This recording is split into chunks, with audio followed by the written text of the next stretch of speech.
Part 6 of 66. Oh no, it's 666. Oh my gosh. I can't read it. I'm sorry. The foursome followed Chaparro's compass back to the truck at a brisk pace. It only took about an hour to traverse the remaining distance.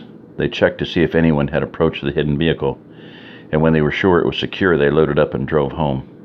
Chaparro drove, and Susie sat in front. Mark and Rob sat in the bed of the truck. Mark didn't want to crowd her, and being in the back would let them defend themselves better if they were chased.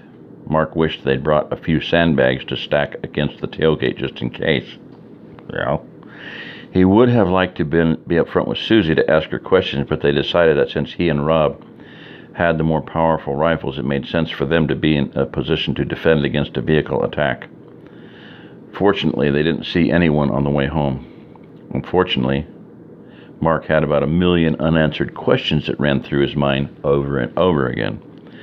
When they got home with Susie, the women took over. Lisa examined her while Jess fixed them all something to eat.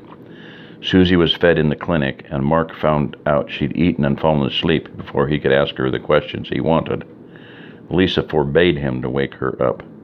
She said Susie had been through enough and needed to get some rest. Lisa felt that she was suffering from post-traumatic stress disorder, and probably the result of seeing her husband killed and then being assaulted herself.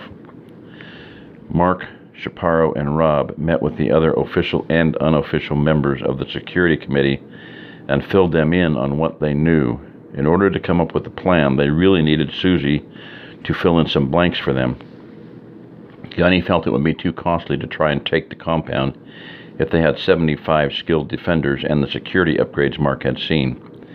Everyone thought it was imperative that the women who were still at the compound be rescued.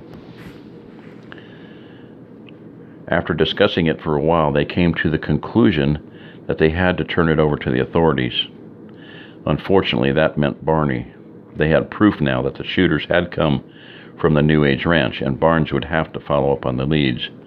Mark trudged down to the command post and called the sheriff's department. The dispatcher had him stand by for several minutes before she came back onto the radio. Senior Deputy Barnes would try to come by tomorrow afternoon if his schedule wasn't too busy, she informed Mark. Mark's blood began to boil, but there was no reason to kill the messenger, he thought. He thanked the dispatcher and signed off. Much to Mark's dismay, Susie slept for 18 hours straight. Lisa brought her to the Turner house to eat when she awoke. While Jess and Lisa fed her breakfast, Mark and Gunny sat down behind their plates and prepared to ply her with questions. Mark really wanted to know who this MZB leader was and why he wanted Mark dead, and he decided to let Gunny go first. Susie, you said there are 75 guys in the gang at the ranch. Yes, but there could be more now. Sometimes they bring back guys with them from the raids. How does that work? I don't know exactly. Guys they meet up with when they're out on raids, I guess. I've heard them talk about making the new guys earn their membership by having to kill somebody. No telling what else they make them do, Susie said, and then shook her head like she didn't want to think about it. Tell me about these raids. How often do they go out, and how many men go? It depends. Sometimes they go 2 and 3 times a week, but usually just once every week or so. They always send out a 10-man group to watch any place they want to hit. Then when they come back, if it looks like they can take the place with no problem, anywhere from 20 to 50 of them go raid the place. They leave one day and usually come back by the next night. I see, Gunny said. Did they send a team to watch us? Yes. Big O was really mad when they came back earlier than planned. Snuffer, that's the guy who always leads the watchers, said it was too dangerous to hit you all with less than 200 or 300 men. Big O was fuming, and he kept telling Snuffer that there had to be a way to do it. Snuffer's the one who always comes up with the attack plans, too. Anyway, Snuffer told him there was no way. Big O asked if he thought they could take out one guy. Snuffer said if he was patient that it would be simple.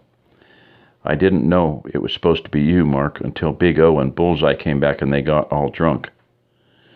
Mark could stand it no longer. Why does this Big O want me dead? He hates you, Susie said matter-of-factly.